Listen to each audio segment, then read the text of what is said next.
जुमे को सुबह सवेरे ईरान पर होने वाले इसराइली हमले के बाद जो सेटेलाइट तस्वीरें जारी की गई हैं उनमें ईरानी फ़िज़ाई अड्डे को पहुंचने वाले मुमकिन नुकसान के शवाहिद सामने आए हैं।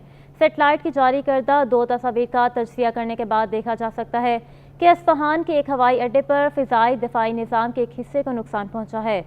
अमरीकी हुकाम के मुताबिक इसराइल ने ईरान पर मिसाइल हमला किया है, हालांकि सरकारी तौर पर ताहाल मिसाइल हमलों की तस्दीक नहीं की गई। हालिया हफ्तों में इन देरीना हरीफों के दरमियान कुशीदगी में शिद्दत आई है। वाज़ेह रहे कि ईरान और इसराइल के दरमियान एक ढकी छुपी जंग बहुत अरसे से जारी है।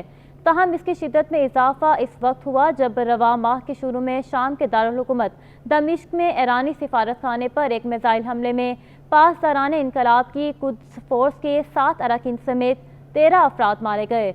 इसराइल ने इस हमले की बाज़ाब्ता जिम्मेदारी तो कबूल नहीं की, लेकिन ख्याल यही जाहिर किया जाता है कि इस हमले के पीछे इसराइल ही था।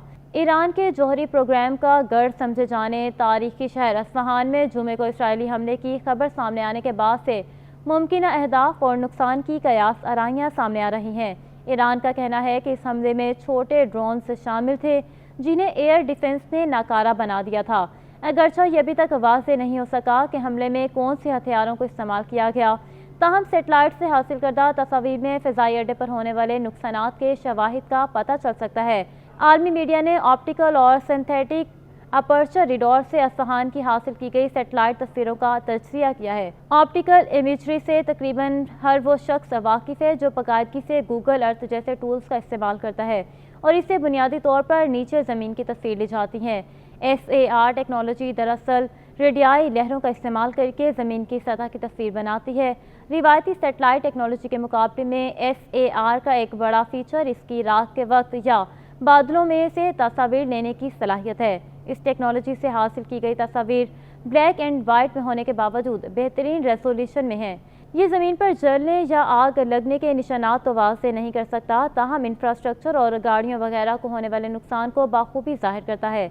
15 अप्रैल को अंबर स्पेस के जरिए हासिल की गई ऐसी ही एक तस्वीर में अस्फ़हान में वाक़े ईरानी फ़िज़ाइया के शिकारी नामी फ़िज़ाई अड्डे के शुमाल मगरबी कोने में एक S-300 दिफाई निज़ाम मौजूद देखा जा सकता है।